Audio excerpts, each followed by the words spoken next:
Every year, thousands of people climb a mountain in the middle of the night. They wake up at 2 in the morning in a monastery that has stood in the Egyptian desert for nearly 1,500 years. They strap on headlamps. They follow a rocky path carved by centuries of pilgrims' feet. And somewhere around 4:30 in the morning, they reach the summit of Jebel Musa, a granite peak in the southern Sinai Peninsula, just in time to watch the sunrise burn across the desert floor. And they weep. They weep because they believe they are standing on the most sacred ground in human history, the place where the creator of the universe descended in fire and smoke, the place where Moses received the 10 Commandments, the place where an entire nation heard the voice of God and trembled. There is just one problem. They might be standing on the wrong mountain, and the evidence has been hiding in plain sight for 2,000 years, written in a language most of them have never read, in a letter most of them have skimmed past on Sunday mornings, without realizing what it actually says. This is the story of how an entire civilization may have been looking for the most important mountain in human history in the wrong country.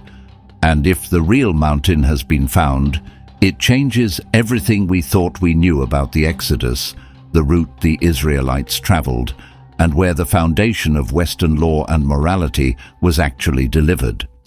But before we go looking for the right mountain, we need to understand how we ended up at the wrong one, because that story, honestly, is just as fascinating. Let us go back to the 4th century. The Roman Empire has just undergone the most dramatic religious transformation in human history. Emperor Constantine has legalized Christianity. His mother, a woman named Helena, has become perhaps the most enthusiastic pilgrim the world has ever seen. She is traveling across the Middle East, and she is on a mission to find every sacred site mentioned in the Bible and build something on top of it. Helena finds what she believes is the true cross in Jerusalem. She identifies the site of the Nativity in Bethlehem, and then her attention turns south, to the desert, to the question that had lingered for centuries. Where is Mount Sinai? Here is the thing you need to understand. Before Helena's era, nobody had identified a specific mountain as Sinai with any certainty. The location had essentially been lost. The Israelites had camped there for about a year, according to the book of Exodus, and then they moved on. They did not build a permanent temple there. They did not leave a sign that said God was here. The mountain faded from living memory. So how did Helena's people choose the mountain in the southern Sinai Peninsula? The honest answer is that we do not entirely know. What we do know is that by the early 4th century, small communities of Christian monks had begun settling in the deserts of the Sinai Peninsula. They were drawn to the wilderness for the same reasons monks have always been drawn to wildernesses: silence, solitude, the feeling that God was closer when the noise of the world was far away. These monks had identified various peaks in the region as potentially sacred, and the tradition gradually coalesced around Jebel Musa. In the 6th century, Byzantine Emperor Justinian I built St. Catherine's Monastery at the base of this mountain. It is one of the oldest continually operating monasteries in the world. It houses some of the most important ancient manuscripts ever discovered, including the Codex Sinaiticus, one of the oldest complete copies of the New Testament. The monastery is a treasure in its own right, but step back and consider the timeline. The identification of this mountain as Sinai happened roughly 1,700 years after the events of the Exodus are traditionally dated. That is a gap of 17 centuries between the event and the identification. Imagine someone in the year 3700 pointing at a hill in rural England and saying, "This is where the Declaration of Independence was signed," and you start to get the scale of the problem and the archaeological evidence. It is not encouraging. Researchers have spent decades searching the Sinai Peninsula for any material evidence of the Israelites' presence: pottery shards, campfire remains, anything that would indicate a large group of people passed through the area during the relevant time period. The results have been consistent and frustrating. No Exodus-related archaeological remains dating to the traditional period have been recovered anywhere in the Sinai Peninsula. Some scholars argue this is exactly what you would expect. The Israelites were nomadic people living in tents. They used perishable materials.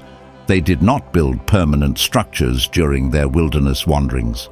A group traveling through a desert 3,000 years ago would not necessarily leave a trace we could find today.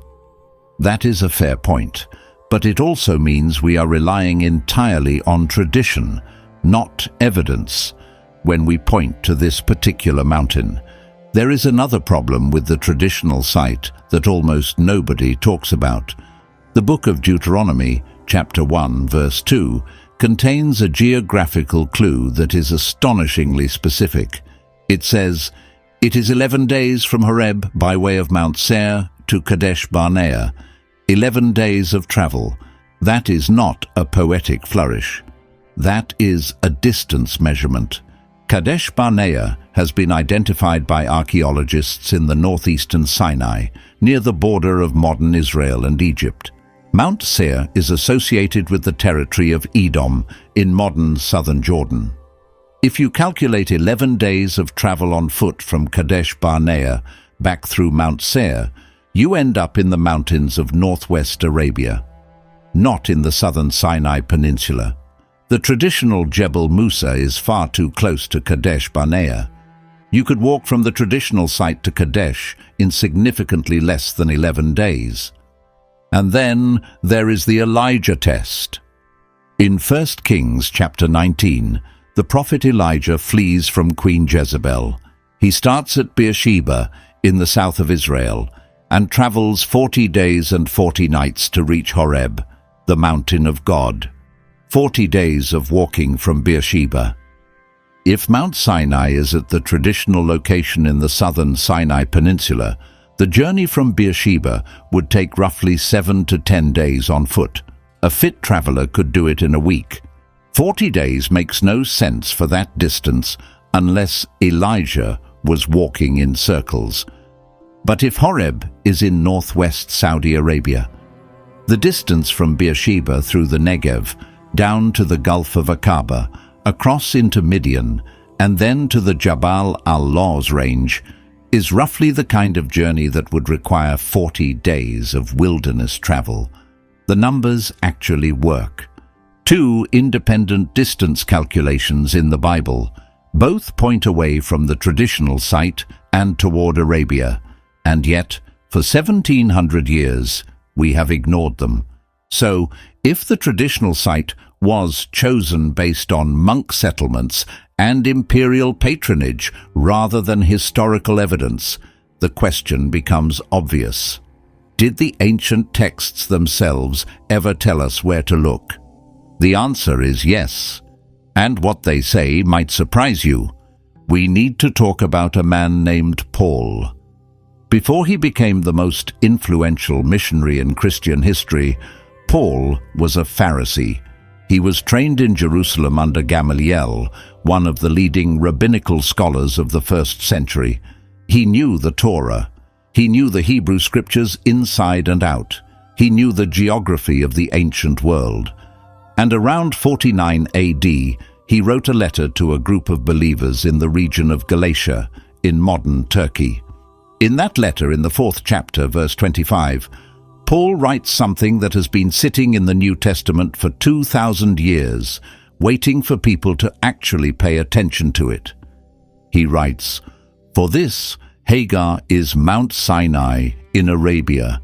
Arabia, not Egypt, not the Sinai Peninsula, Arabia. Some defenders of the traditional site will argue that the Sinai Peninsula was considered part of Arabia in Paul's day. And there is some truth to this. The Roman province called Arabia Petraea did include parts of the Sinai Peninsula, along with modern Jordan, southern Syria, and northwest Saudi Arabia. So the word Arabia in the 1st century was broader than our modern usage. But there is a problem with this defense. When Paul uses the word Arabia, he is not just throwing out a vague geographic term. He is making a theological argument. He is connecting Hagar, Abraham's slave wife, to the covenant of the law given at Sinai. And he is placing that mountain specifically in Arabia, using the term in a way his readers would have understood. So, what would a 1st century Jewish reader have understood Arabia to mean? The historian Josephus, writing around the same time as Paul, consistently uses Arabia to refer to the territory east of the Jordan River and the Gulf of Aqaba. He specifically describes Sinai as being between Egypt and Arabia, suggesting it was on the Arabian side of that boundary. When Josephus talks about the Nabatean kingdom, when he talks about the Midianites, when he talks about the territory of Ishmael's descendants, he points east, across the Gulf, into what we now call Saudi Arabia. And Josephus is not alone. Philo of Alexandria, writing in the 1st century, Origen in the 3rd century, Eusebius in the 4th century, Jerome also in the 4th century. These early church scholars, writing before and during the period when the traditional site was being established, all seem to place Sinai in Arabia proper, not in the Egyptian peninsula. Even the Quran, written in the 7th century, refers to Moses receiving the law at Tur Sinai and places the burning bush event in Midian. And Midian has always, in every ancient source we possess, been located in what is now northwest Saudi Arabia. So here is the situation. We have the Apostle Paul, trained as a Pharisee, explicitly saying Sinai is in Arabia. We have Josephus, the most important Jewish historian of the 1st century, suggesting the same. We have multiple early church fathers pointing in the same direction. And then, several centuries later, a tradition develops around a mountain in Egypt, a tradition that sticks because an empress built a church there and an emperor built a monastery. What if they were all right? The early writers, not the later tradition. What if the real Mount Sinai has been sitting in Saudi Arabia this entire time? That question is not rhetorical, because in the last few decades, people have gone looking, and what they found at the base of a mountain called Jabal al-Lawz, next to a blackened peak called Jabal Makla, is either the most significant biblical discovery of the modern era or one of the most elaborate cases of wishful thinking in archaeological history. The evidence goes both ways, and we are going to look at all of it. But first, we need to do something that almost nobody in this debate does properly. We need to open the original Hebrew text and let Moses tell us where he actually was. If you want to understand where Mount Sinai really is, you cannot start with a map. You have to start with a word. In the 3rd chapter of Exodus, verse 1, the Hebrew text says something that most English translations flatten into nothing. Moses is tending the flock of his father-in-law, Jethro, who is called the priest of Midian. And the text says, Moses led the flock Achar Hamidbar, which means beyond the wilderness or to the far side of the wilderness. The word midbar in Hebrew does not mean what you probably picture when you read wilderness in English. When you hear wilderness, you imagine thick forests, maybe bears, maybe a survival show. But the Hebrew midbar is something completely different. It comes from the root davar, which means to speak or to drive. A midbar is an open, arid place where flocks are driven to graze. It is the land beyond the settled areas, the pasture land at the edge of civilization. Pay attention to this next detail because it changes the geography of the entire debate. The text says Moses went beyond or behind the midbar. The Hebrew word achar means behind, after, or to the far side of.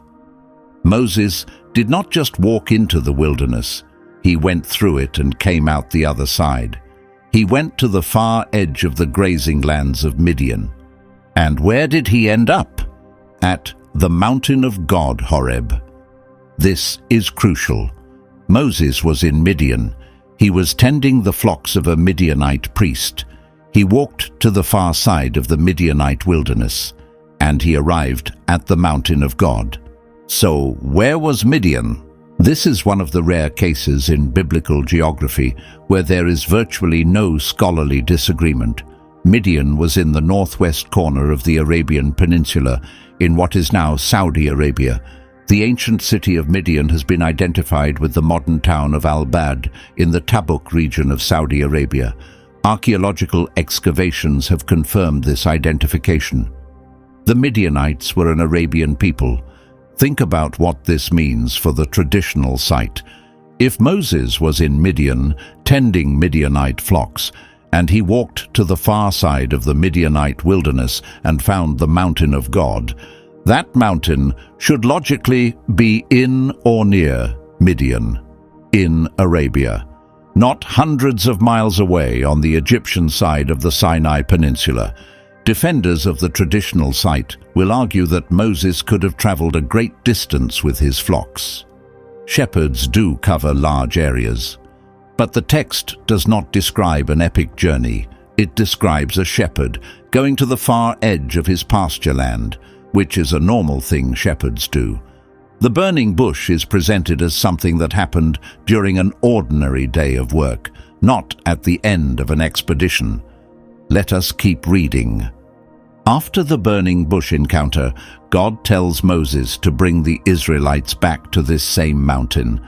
In Exodus chapter 3, verse 12, God says, "When you have brought the people out of Egypt, you shall serve God on this mountain." The Hebrew is clear. Har Hazeh, this mountain, the one Moses is standing on, the one in or near Midian. This is where the Exodus route becomes critical. The standard assumption is that the Israelites left Egypt, crossed the Red Sea somewhere near the modern Suez Canal, and then wandered through the Sinai Peninsula. That is the route you see on the maps in the back of every study Bible. But those maps were drawn to match the traditional site. They are not derived from the text itself. Let us look at what the text actually describes. The Hebrew word for the body of water the Israelites crossed is Yam Suf. For generations, this was translated as Red Sea. But Suf in Hebrew means reeds. It literally translates to Sea of Reeds. Some scholars have argued that this refers to a marshy lake near the Mediterranean coast or somewhere along the modern Suez Canal. But 1 Kings chapter 9, verse 26 uses the same term, Yam Suf, to describe the body of water near Etzion Geber, which is at the northern tip of the Gulf of Aqaba. That is the narrow body of water that separates the Sinai Peninsula from Saudi Arabia. If the Yam Suf crossing happened at the Gulf of Aqaba rather than at the Suez Canal area, the entire Exodus route shifts dramatically. Instead of wandering around the Sinai Peninsula, the Israelites would have traveled down the western coast of the peninsula, crossed the Gulf of Aqaba, and arrived in Midian, in Arabia, where Paul said Sinai was, where Moses was already familiar with the territory, where the mountain of God was waiting. One proposed crossing point is a beach on the Sinai coast called Nuweiba. Several researchers have noted that an underwater land bridge extends from Nuweiba across the Gulf of Aqaba toward the Saudi coast. The water on either side of this ridge drops to significant depth, but the ridge itself is relatively shallow. Whether this natural formation played any role in the Exodus account remains speculative. But the geography is suggestive. A crossing at Nuweiba would deposit the Israelites directly in the Midian region, within reach of Jabal al-Lawz. There is another Hebrew detail that gets overlooked. When the Israelites arrive at Sinai, the text describes the mountain in very specific terms. Exodus chapter 19 verse 18 says that Mount Sinai was altogether in smoke because the Lord descended upon it in fire. The Hebrew uses the phrase kulo ashan, meaning all of its smoke, and compares it to the smoke of a kiln, a kivshan. The entire mountain smoked like an industrial furnace. Some scholars have suggested this description sounds volcanic, and that is an interesting observation. Because there are no volcanoes in the Sinai Peninsula, there have not been any active volcanic features there in recorded geological history. But northwest Saudi Arabia, that region sits on the edge of a major volcanic field. The Harat Rahat lava fields extend through western Arabia. The geology of the Jabal al-Lawz region includes volcanic rock, basalt formations, and evidence of ancient thermal activity. Does this prove the mountain was a volcano?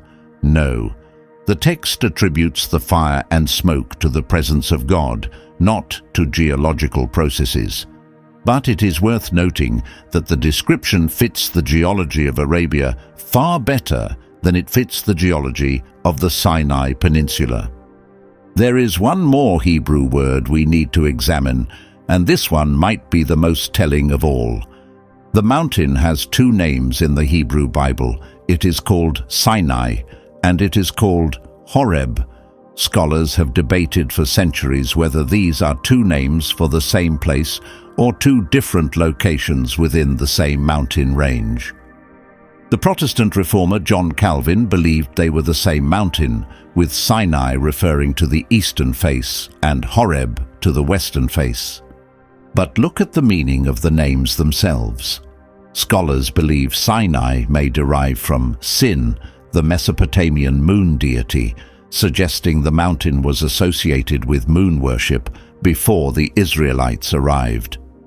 And Horeb. The Hebrew word Chorev means dry place or desolation, but it also carries the sense of glowing heat. Some etymologists connect it to the idea of scorching or burning. A mountain associated with the moon on one side and burning heat on the other. A mountain that smoked like a furnace. A mountain in the land of Midian, beyond the wilderness in Arabia. If you are the kind of person who reads the original languages, you are probably sitting up a little straighter right now, because everything in the Hebrew text points away from the Sinai Peninsula and toward Arabia. The geographical references, the descriptions, the names, the distance calculations. So the obvious question is, has anyone actually gone to Arabia and looked? The answer is yes. And what they found there has ignited a firestorm of controversy that the academic world is still trying to process. But before I take you to that mountain, I want you to think about something for a moment. Have you ever been absolutely certain you knew where something was? Maybe it was your car keys, maybe it was a relationship, maybe it was your purpose in life. You were so sure you knew where to find it that you never bothered looking anywhere else. And then one day you realized you had been searching in the wrong room the entire time. The thing you were looking for was never where everyone told you it would be. That is what this story is about. Not just for archaeologists, for all of us. Because if we can get the location of the single most important divine encounter in the Hebrew Bible wrong for 17 centuries, what else might we be wrong about? What other assumptions have we inherited without questioning? What other truths are sitting in the original text waiting for someone to actually read them? That is the real mystery here, not just where the mountain is, but why we stopped looking. In 1984, a man named Ron Wyatt claimed he had found the real Mount Sinai. We need to be honest about Ron Wyatt. He was an amateur archaeologist from Tennessee who also claimed to have found Noah's Ark, the Ark of the Covenant chariot wheels at the bottom of the Red Sea, and several other biblical artifacts. His track record was, to put it charitably, controversial. Many of his claims have been thoroughly debunked. The professional archaeological community largely regards his work with skepticism. But there is a principle of logic that matters here. It is called the genetic fallacy. It means that discounting a conclusion solely because of who made it is a logical error. A broken clock is right twice a day. And just because Ron Wyatt had a problematic reputation does not automatically mean he was wrong about everything. Wyatt pointed to a mountain range in northwest Saudi Arabia, near the ancient city of Midian, in the Tabuk region. The range is called Jabal al-Lawz, which means Mountain of Almonds. Next to it sits a slightly shorter peak called Jabal Makla, which in Arabic means something that should get your attention: the Burnt Mountain. Wyatt was not alone in looking here. In 1988, two Americans named Bob Cornuke and Larry Williams made a now famous expedition to the site. They entered Saudi Arabia, traveled to the mountain range, and documented what they saw before being detained by Saudi authorities. What they brought back was a set of photographs and descriptions that, whether you believe them or not, are genuinely remarkable. Let us walk through what has been found at this site. And I want to be clear about something. I am going to present the evidence, and I am going to present the counter-arguments. Because this is a detective case, not a sermon. You deserve to see both sides. The blackened peak. The summit of Jabal Makla is black, not dark brown, not shadowed, black. When you look at the mountain from the surrounding plain, the top portion appears scorched, as if intense heat had been applied to the rock surface. The surrounding mountains in the same range do not share this feature. They are the normal tan and brown color you would expect in the Arabian desert. When early visitors broke open some of these darkened rocks, they reported that only the outer surface was blackened. The interior was a different color. This suggested to them that something had happened to the exterior of the rock that did not affect its interior, like extreme heat applied from outside. Exodus chapter 19 describes God descending on Sinai in fire, with smoke rising like a furnace and the whole mountain trembling. If you take that description at face value and then look at a mountain with an inexplicably blackened peak in the exact region where the Bible places the events, the connection is hard to ignore. But the counter-argument is significant. Geologist Dr. John Morris examined rock samples from Jabal Makla and concluded that the dark coloring is natural metamorphic rock, typical for the volcanic region. The area sits on Precambrian geological formations that include contact metamorphic rocks, which are naturally dark. Geologist Dr. Glenn Fritz, who actually supports the Jabal al-Lawz theory for other reasons, agrees that the blackened rock is natural basalt, not the result of divine fire. He points out that the basic chemical composition of granite does not transform into dark rock through surface heating. It might melt, flow, and recrystallize at extreme temperatures, but it would not become the type of dark rock found on Jabal Makla. So the blackened peak is suggestive. It is visually striking. It fits the narrative, but the geology is ambiguous at best. The split rock. Several kilometers to the northwest of the main mountain, on what would have been the approach route from the Red Sea coast, sits one of the most photographed objects in the entire Mount Sinai debate. A massive rock, approximately 60 feet tall, split cleanly down the middle. The rock stands on an elevated hill. At its base, the ground shows clear signs of water erosion, with smooth channels and worn rock surfaces. This is in a region that receives roughly half an inch of rainfall per year. The erosion is present on this rock and the area immediately surrounding it, but not on other rocks nearby. Exodus chapter 17 tells the story of the Israelites running out of water at a place called Rephidim. God instructs Moses to strike a rock at Horeb, and water pours out to supply the entire camp. The text says Moses named the place Massah and Meribah, which means testing and quarreling, because the people had quarreled and tested the Lord. If you are looking for a rock that was split open with water flowing from it in the vicinity of the mountain of God, this rock fits the description almost too perfectly. But again, the counter-arguments deserve a hearing. Split rocks are not unique to this location. Northwest Saudi Arabia has multiple examples of large stones split vertically, a phenomenon caused by frost wedging. Desert temperatures swing dramatically between day and night. Water seeps into cracks during rare rainfall, freezes during cold desert nights, expands, and over thousands of years splits the rock cleanly. The smoothed surfaces at the base could be the result of occasional flash flooding rather than a miraculous water flow. Dr. Glenn Fritz, despite supporting the Jabal al-Lawz theory overall, has specifically dismissed this particular rock as having any connection to the biblical narrative. He considers it a natural geological formation. So the split rock is compelling. It is in the right area. It shows water erosion in an arid zone, but it may be a coincidence of nature, the plain and the campsite.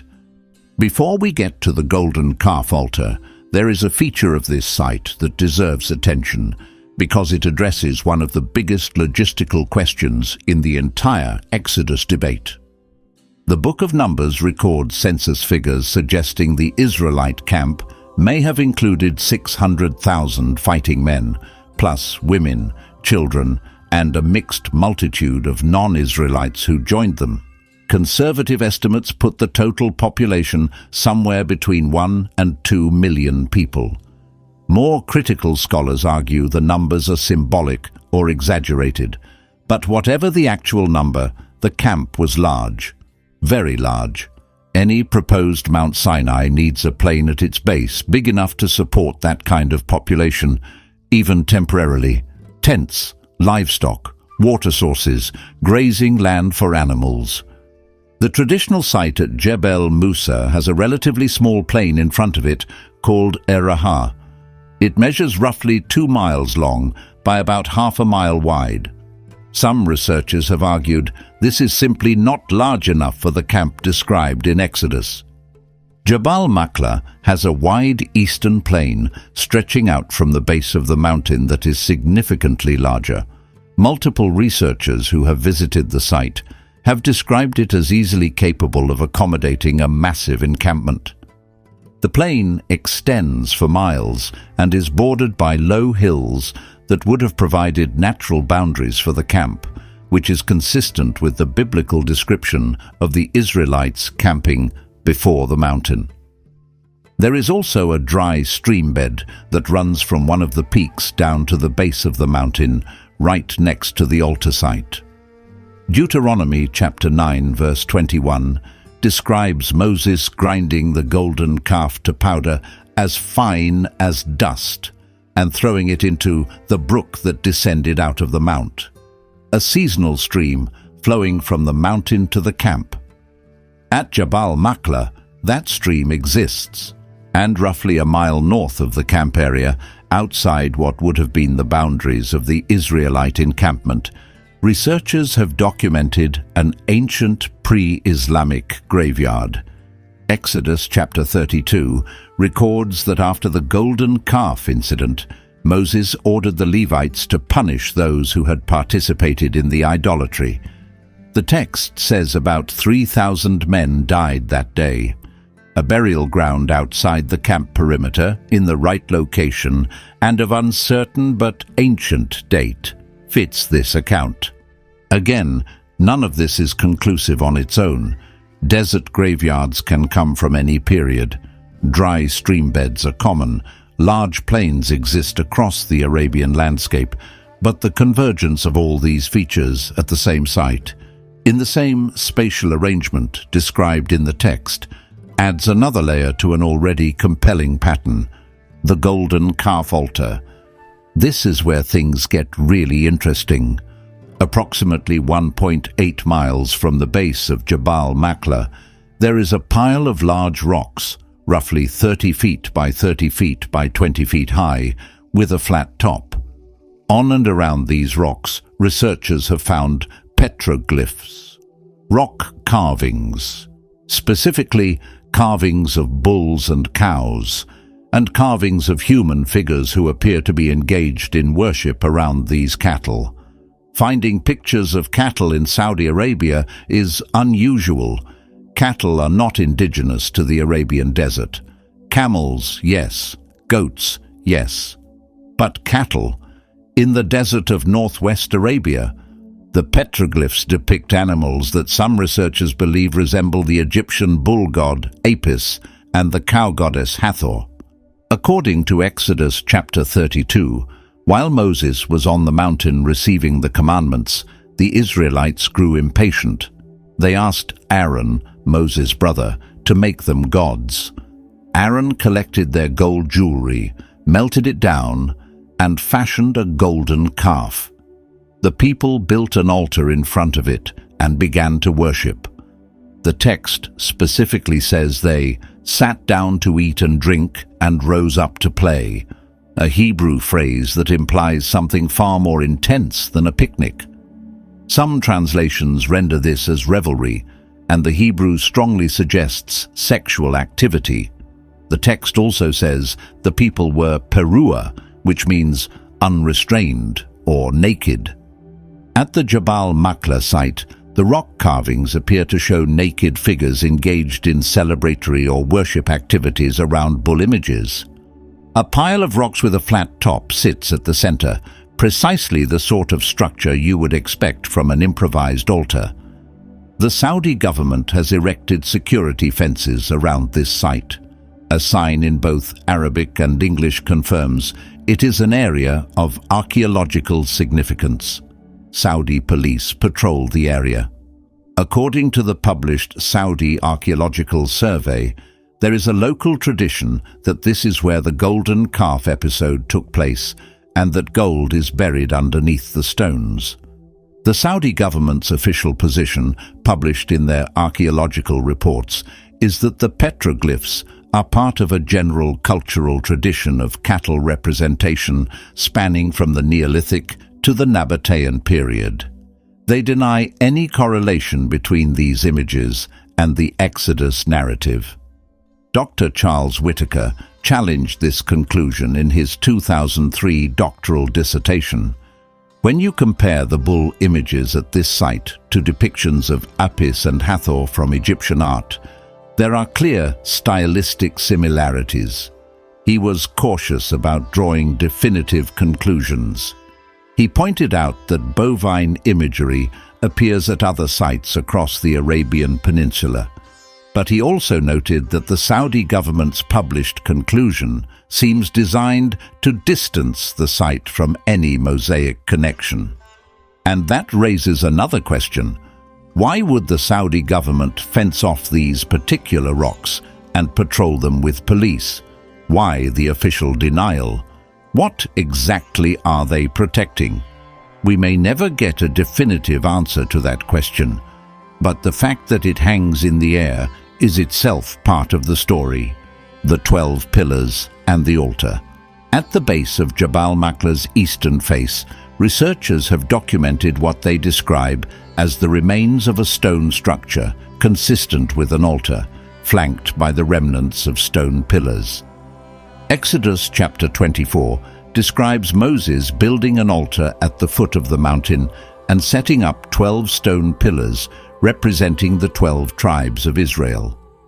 Animal sacrifices were performed at this altar as part of the covenant ceremony. The structure at Jabal Makla includes what researchers describe as two parallel rows of uncut stones forming a channel shape, consistent with an animal chute used for sacrificial purposes. Behind this formation, partially buried in the ground, are stone pillars. Critics point out that the pottery found at this site has been identified by Saudi archaeologists as Nabatean, dating to a period considerably later than the Exodus. The Nabateans were an Arabian people who thrived from roughly the 4th century BC to the 2nd century AD. If the pottery is Nabatean, the altar structure may have nothing to do with Moses. However, proponents argue that a sacred site could have been reused over centuries. The fact that later peoples used the same spot for religious purposes does not preclude earlier use. And they note that Nabatean pottery at a site does not mean the site's origins are Nabatean. It only means the Nabateans were there at some point. Elijah's cave. 1 Kings chapter 19 tells the story of the prophet Elijah centuries after Moses fleeing from Queen Jezebel. The text says Elijah traveled 40 days and 40 nights until he reached Horeb, the mountain of God. There he went into a cave and spent the night. God spoke to him, not in the wind, not in the earthquake, not in the fire, but in a still small voice. The Hebrew phrase is kol damama daka, which could be translated as a sound of thin silence or a voice of gentle stillness. On the lower eastern slopes of Jabal Makla, there is a cave. It is approximately 20 feet deep and 15 feet high. It is exactly the sort of shelter a single person fleeing through the wilderness would seek out. Its location on the mountain matches the biblical description of being part way up the mountainside. Is this the specific cave where Elijah heard the voice of God? There is absolutely no way to prove that. Any mountain in the Middle East could have a cave of similar dimensions, but the convergence of features is notable. The cave is on a mountain in the right region, on a peak that matches multiple other biblical descriptions, at a site where other archaeological features align with the Exodus narrative. No single piece of evidence here is conclusive. The blackened peak might be natural geology, the split rock might be frost wedging, the petroglyphs might be general Arabian cattle imagery, the pillars might be Nabatean, the cave might be just a cave. But consider this. What are the odds that all of these features, every single one described in the biblical text, would converge on the same mountain, in the exact region where the Bible places the events, in the land of Midian, in Arabia, when no comparable convergence of evidence exists at the traditional site in Egypt? Each individual piece might have an alternative explanation, but the pattern? The pattern is harder to dismiss.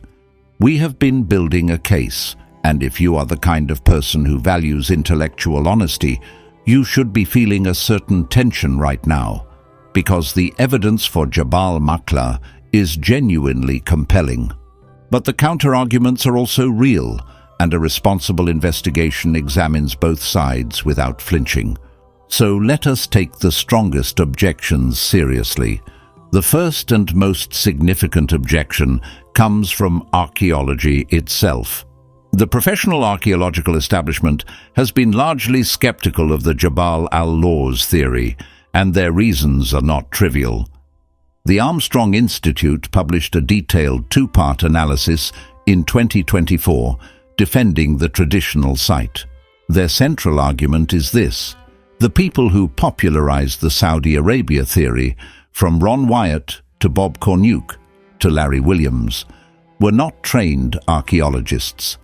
They were adventurers, treasure hunters, and in some cases, individuals with documented credibility problems.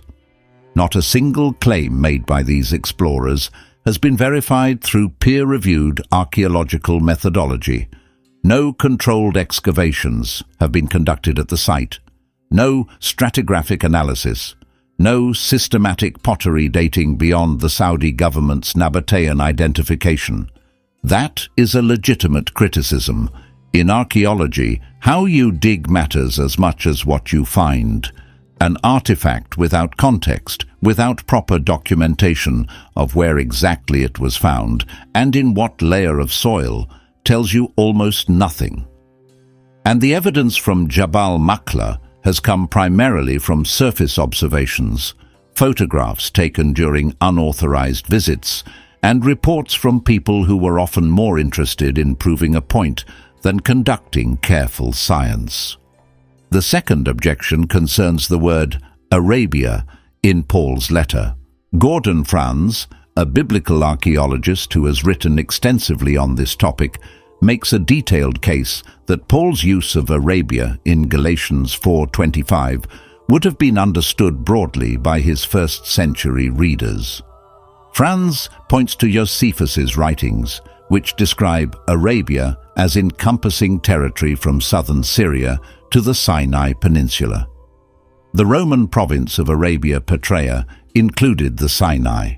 So when Paul says Sinai is in Arabia, he may not be pointing to Saudi Arabia specifically.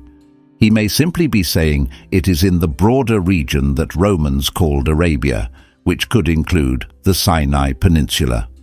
Franz also makes a chronological point about the word itself. The term Arab and Arabia do not appear in the book of Exodus at all. These words entered the historical record much later, first appearing in Assyrian inscriptions around 853 BC. So Paul is using a term from his own time, not from Moses' time, and we should interpret it according to first-century geography, not modern maps. This is a fair argument, but it has a weakness. Even if Arabia could technically include the Sinai Peninsula under Roman provincial boundaries, the core of what first-century people meant by Arabia was the land east of the Jordan and the Gulf of Aqaba. The Sinai Peninsula was the edge case, the borderline territory. When Paul says Sinai is in Arabia, the most natural reading for his audience would point east, not west.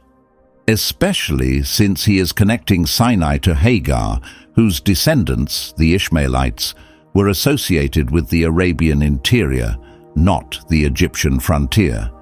There is also a third candidate for Mount Sinai that deserves mention because intellectual honesty requires it. An Italian archaeologist named Emanuele Annati spent over 30 years excavating a ridge in the Negev desert of southern Israel called Har Karkom. At Har Karkom, Annati discovered over 1,300 archaeological sites, 40,000 rock engravings, and more than 120 rock cult sites. He became convinced that Har Karkom was the biblical Mount Sinai. At a 2013 colloquium in Israel, an international group of scholars debated Annati's claims alongside the Saudi Arabia theory. The scholars who attended did not even discuss the traditional Jebel Musa site.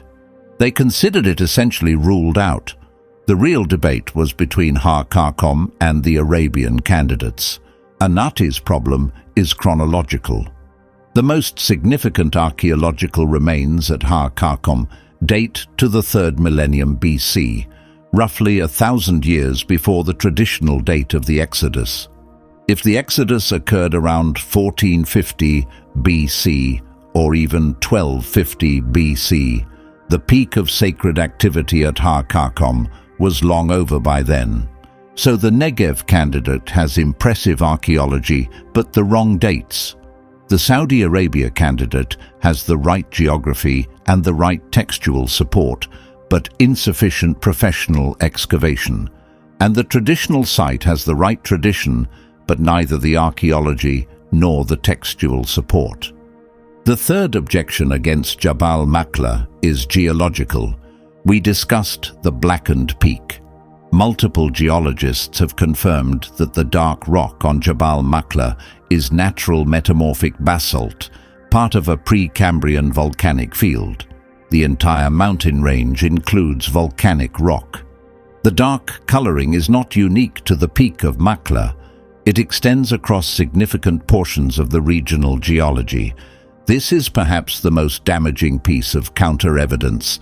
If the blackened summit is simply natural basalt rather than the result of divine fire, then one of the most visually striking features of the site loses its evidentiary value.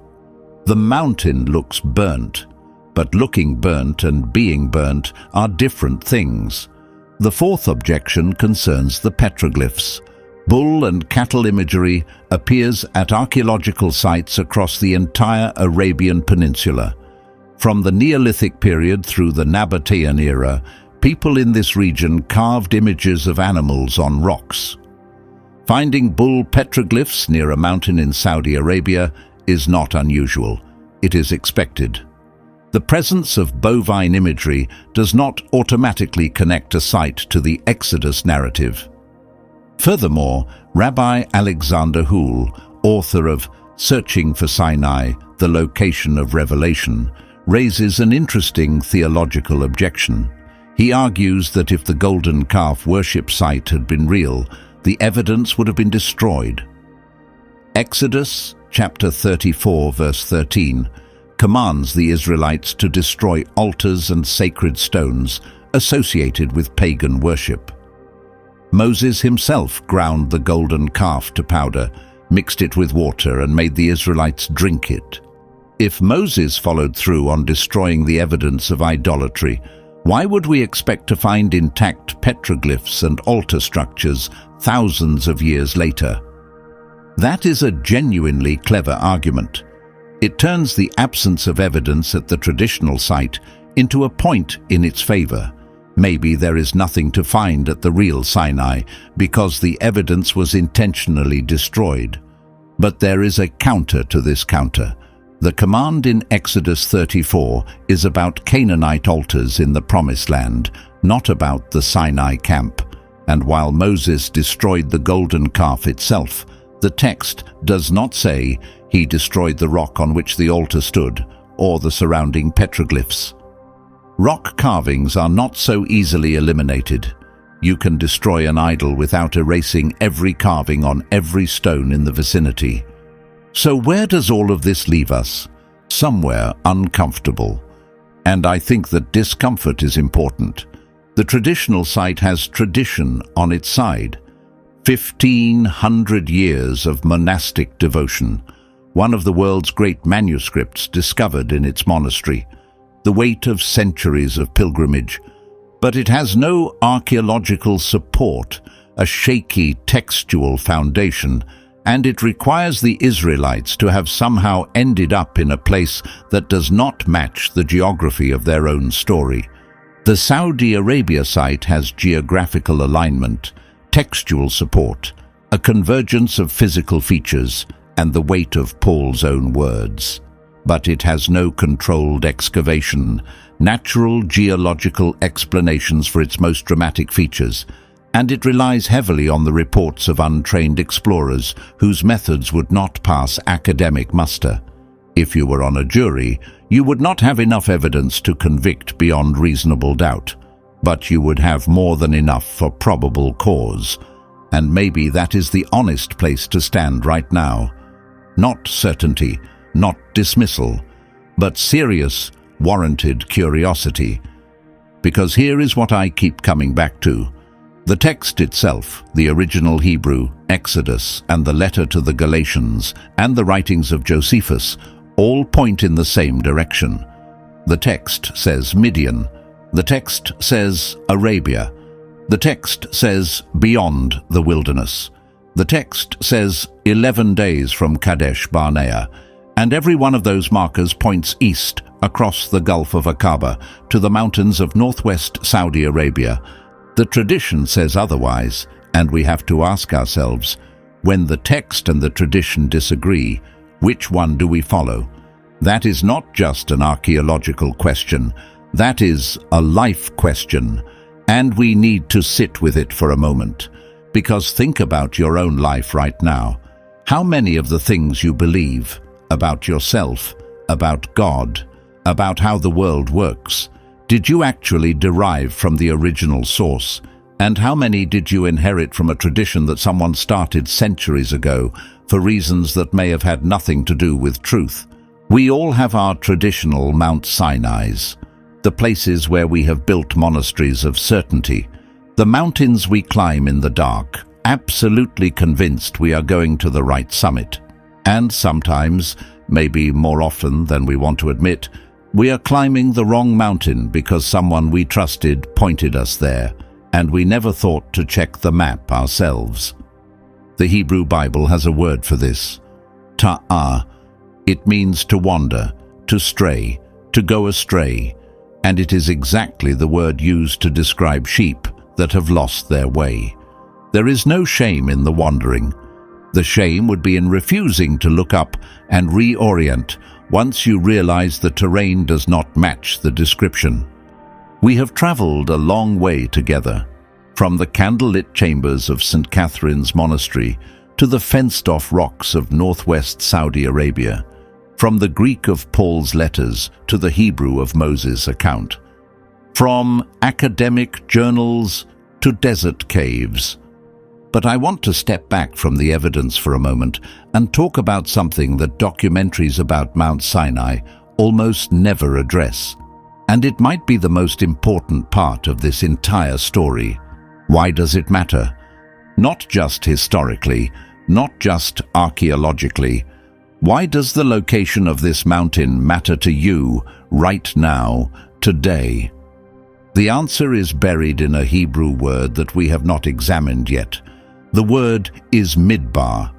We talked about it earlier as wilderness, but we only scratched the surface, because midbar is one of the most theologically loaded words in the entire Hebrew Bible, and understanding it changes everything about why this mountain matters. In the biblical narrative, the midbar is not just a geographical location, it is a spiritual category. It is the place between Egypt and the Promised Land, between slavery and freedom, between who you were and who you are becoming. The Israelites did not go to the wilderness by accident. God led them there deliberately. The shortest route from Egypt to Canaan was along the Mediterranean coast, a journey of about 2 weeks. God specifically avoided that route. Exodus chapter 13 verse 17 says, God did not lead them by way of the land of the Philistines, although that was near. Instead, God led them into the wilderness, into the midbar, the long way around. Why? Because the midbar is where transformation happens. It is where you strip away everything that is not essential. It is where you discover what you actually believe when the comforts of civilization are gone. It is where you find out if your faith is real or if it is just a habit you inherited from your culture. And it is in the midbar that God speaks. Look at the pattern. Abraham encountered God in the wilderness. Moses found the burning bush in the wilderness. Elijah heard the still small voice in the wilderness. John the Baptist preached in the wilderness. Jesus went into the wilderness for 40 days before beginning his ministry. The wilderness is not a detour. It is the destination, and Mount Sinai, wherever it is, stands at the center of the wilderness experience. It is the place where a nation of former slaves received a new identity, where they stopped being defined by where they came from and started being defined by where they were going, where the God who had been a rumor, a family legend, a story their grandparents told them in Egypt, became real, became present, became terrifyingly, beautifully, overwhelmingly close. The Hebrew word for the moment God descended on the mountain is yarad. It means to come down, to descend. The same word is used in Genesis for the flood. The same word is used for going down to Egypt.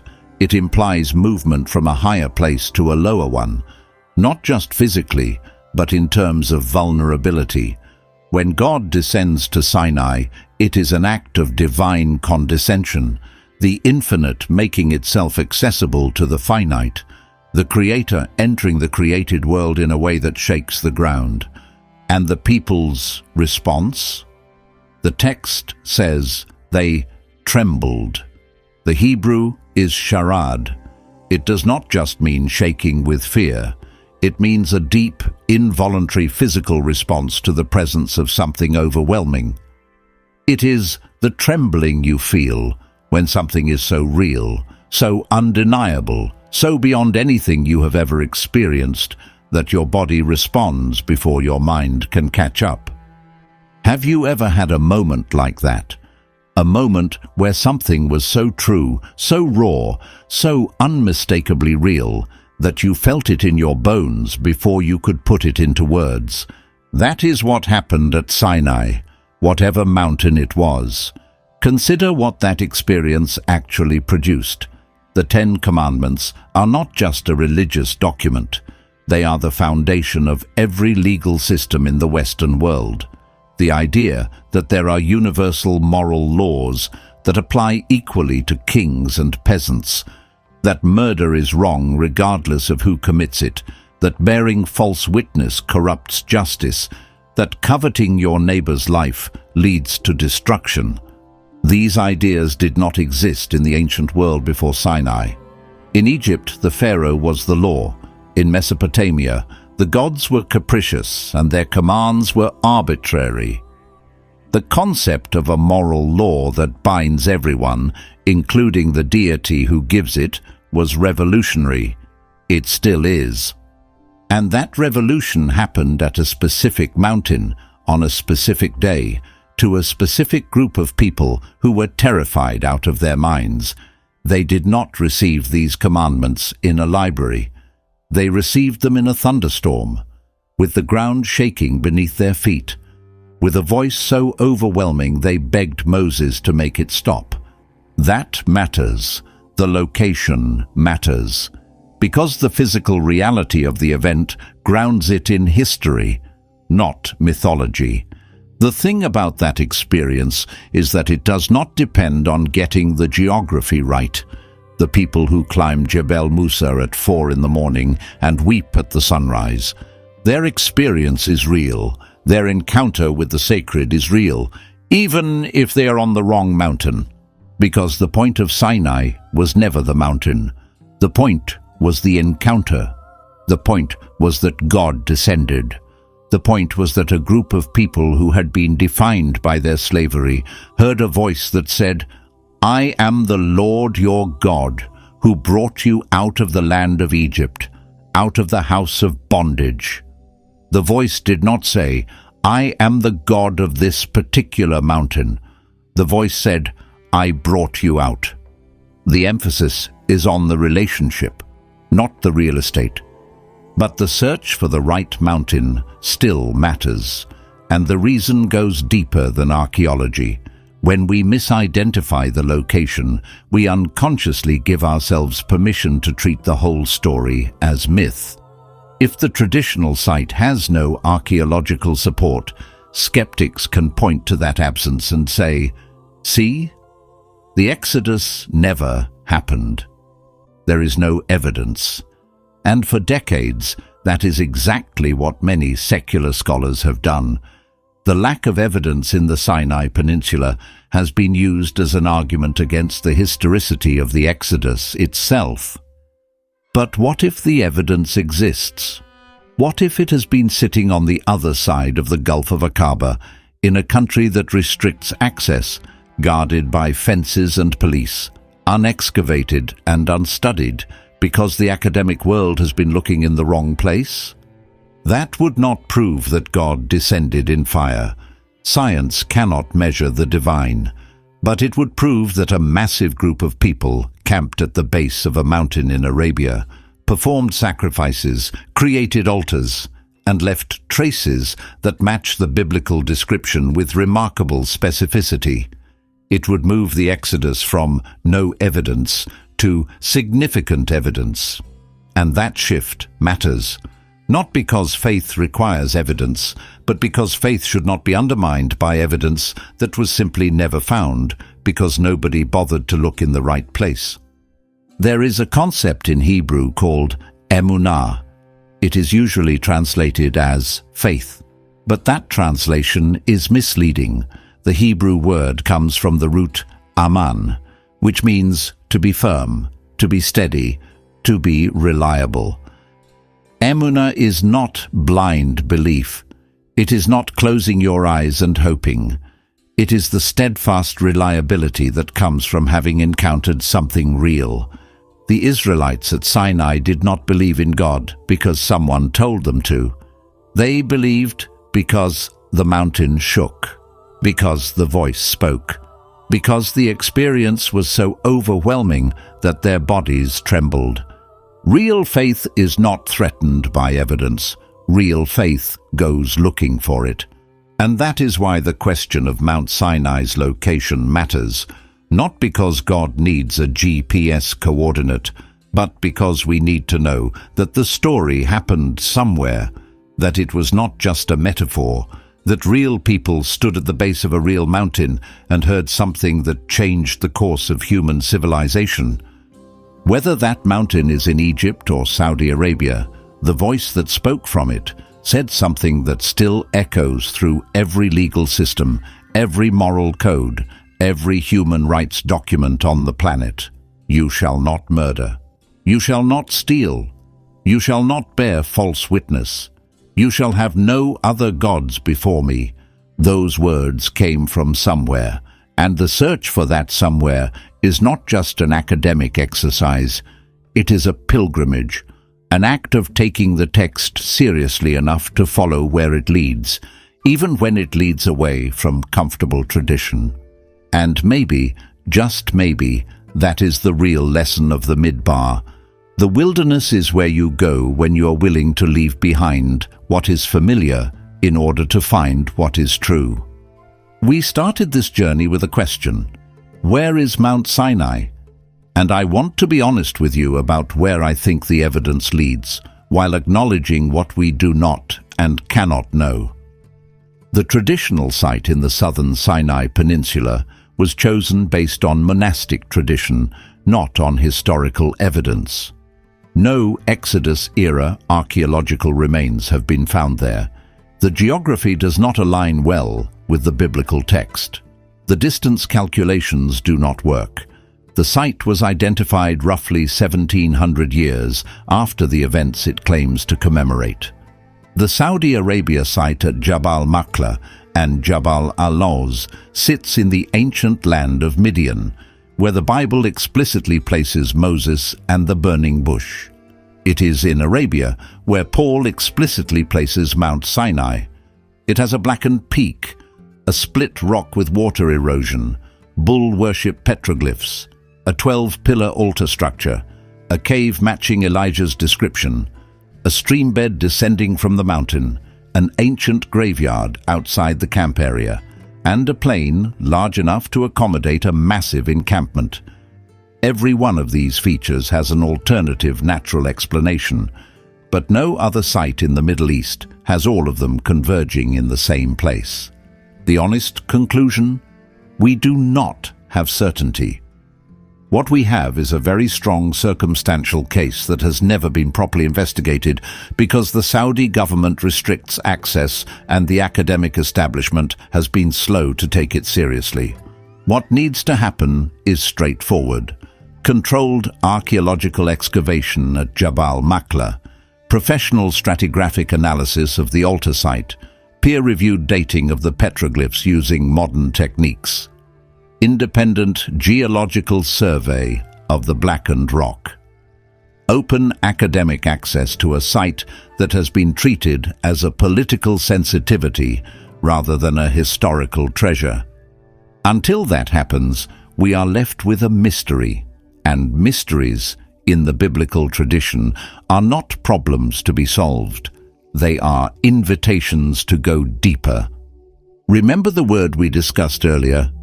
Midbar, the wilderness, the place where God speaks, the place of transformation. The search for Mount Sinai is itself a kind of midbar experience. You start with what you think you know. You lose your certainty in the desert of evidence and counter-evidence. You struggle with competing claims. And somewhere in that struggle, if you are paying attention, you hear something. Not the roar of a volcano, not the crack of thunder on a desert peak. Something quieter, something that the prophet Elijah, standing in that cave on the mountain of God, heard after the wind and the earthquake and the fire had passed. A still, small voice. The Hebrew, one more time. Kol damama daka. A sound of thin silence, a voice of gentle stillness. It is the voice that says, the mountain was never the point. The voice was the point. The encounter was the point. The commandments were the point. The relationship between the Creator and the created, offered not in a palace or a temple, but in the middle of nowhere, in the wilderness, at the edge of human civilization, to a group of former slaves who had nothing to offer except their willingness to listen. That is what Mount Sinai means, wherever it stands, and that is what this search has been about. Not proving a theory, not winning an argument, but taking the text seriously enough to follow where it leads, and trusting that the same voice that spoke from that mountain, whatever mountain it was, is still speaking today. To you, right now, in whatever wilderness you find yourself in. The tradition says the mountain is in Egypt. The text says it is in Arabia. The evidence is incomplete. The debate is ongoing. The excavation has not happened yet. But the voice? The voice has never stopped. If you are the kind of person who does not settle for second-hand answers, if you actually want to dig into the Hebrew and Greek texts behind these mysteries, if you want to see the evidence for yourself rather than taking anyone's word for it, this channel is where that happens every week.